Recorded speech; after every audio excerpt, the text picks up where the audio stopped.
¿Qué está pasando con el precio del dólar a nivel internacional? ¿Por qué está perdiendo valor frente a un cesto de monedas también importantes? ¿Acaso esto significa el inicio del fin de la hegemonía estadounidense en el mercado de divisas? Y sobre todo, ¿cómo termina afectando esto en la economía peruana y sobre cada uno de nosotros? ¿O acaso llegó el momento de empezar a vender nuestros pequeños o grandes ahorros en dólares en el Jirón Ocoña para cuidar nuestro dinero? Tranquilo, calma. Aquí te lo vamos a explicar todo a detalle.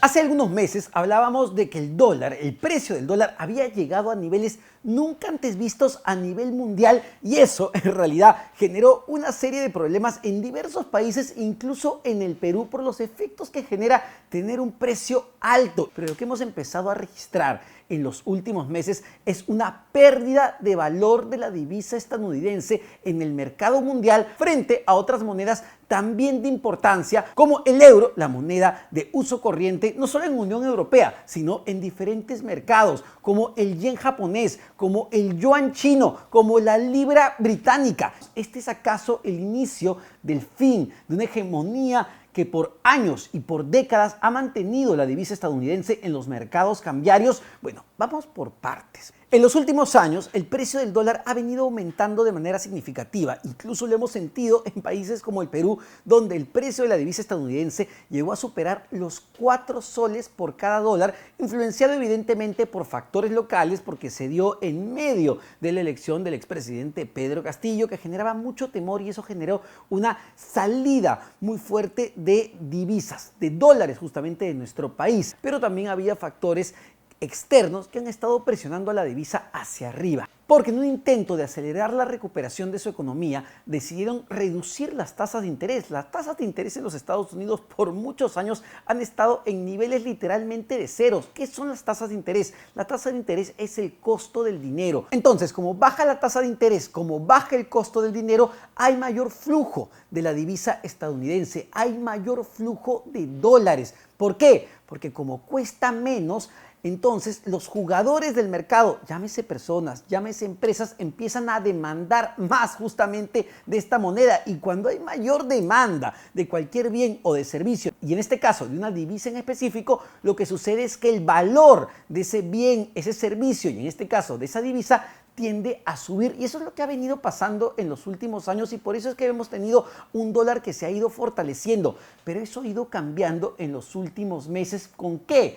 Ha ido cambiando de manera más acelerada a partir de la guerra de Rusia sobre Ucrania. Tienen que ver con términos políticos, pero también con términos monetarios. El convertir a Rusia en un pari en su momento ante la guerra que decidió iniciar en Ucrania, pues hizo que busquen otras alternativas para poder vender, por ejemplo, su petróleo. Y ahí entró un competidor importante que ha ido ganando presencia a nivel internacional, que es China, la segunda economía más importante del mundo. Y esto es clave entenderlo, porque China tiene claramente una estrategia a nivel global y geopolítica, que lo ha dejado muy claro con los niveles de inversión que viene inyectando en diferentes partes del mundo, llámese África, llámese América Latina, y ha quedado más que demostrado la alianza de China con Rusia. China le pagaba a Rusia por su petróleo en yuanes, dejando de lado de alguna manera a los Estados Unidos. Pero no solo es China, son otros países que no quieren depender de la hegemonía estadounidense, que han decidido no utilizar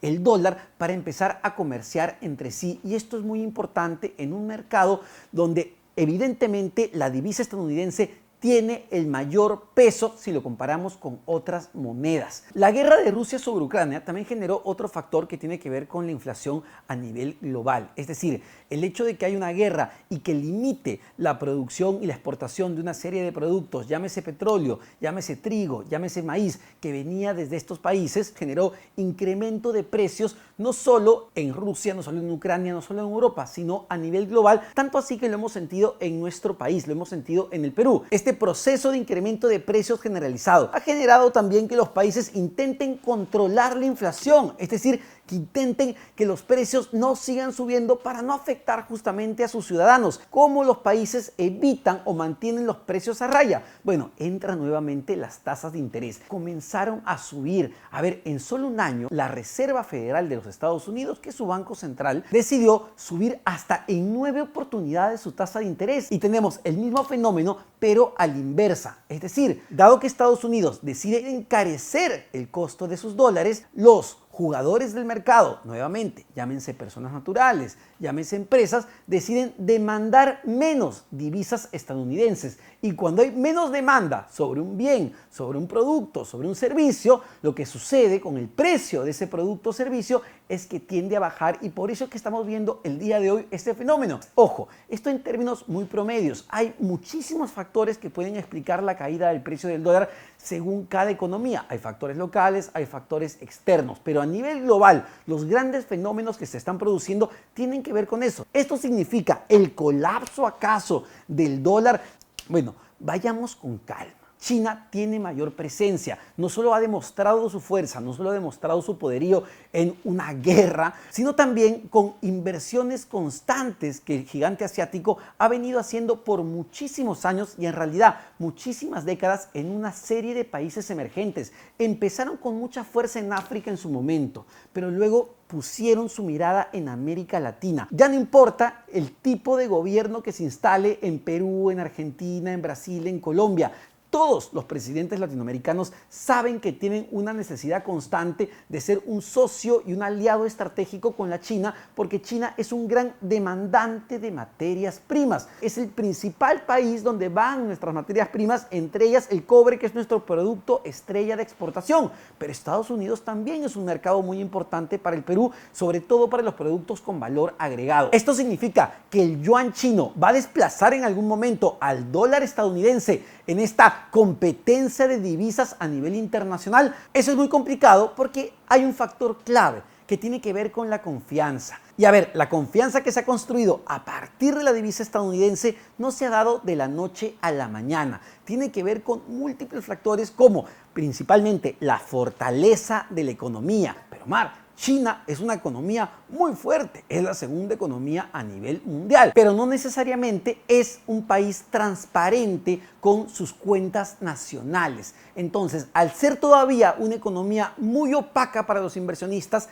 su moneda no genera del todo confianza. Y China es un país gigante, sin embargo, para muchos inversionistas todavía representa un riesgo, dado que no tienen seguridad sobre las inversiones que se den en ese país, y eso termina afectando también sus monedas. Entonces, ¿el yuan va a desplazar al dólar estadounidense en el mercado de divisas?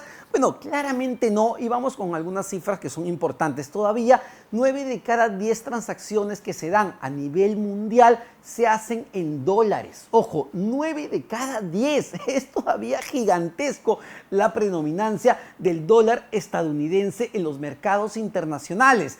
Le sigue el euro, le sigue el yuan japonés, le sigue la libra británica y todavía en un sexto lugar el yuan chino. Pero es verdad que en los últimos meses, a partir de la guerra de Rusia en Ucrania, su participación se ha duplicado. Ojo, eso es significativo, pero todavía está muy lejos de alcanzar justamente a la divisa estadounidense. Ahora, otro indicador importante que refleja la fortaleza del dólar frente a otras monedas son las reservas internacionales. Todavía en el mundo el 60% de las reservas, ojo, mundiales, están en dólares. Esto es importante, pero si lo comparamos con los niveles que había en 1999, vemos una caída también importante. Pasó de 70% a 60%. La gran conclusión sería, sí, el dólar estadounidense ha perdido un poco de terreno a nivel internacional frente a otras monedas, lo cual genera un mercado mucho más diversificado, si lo quieren ver de alguna manera,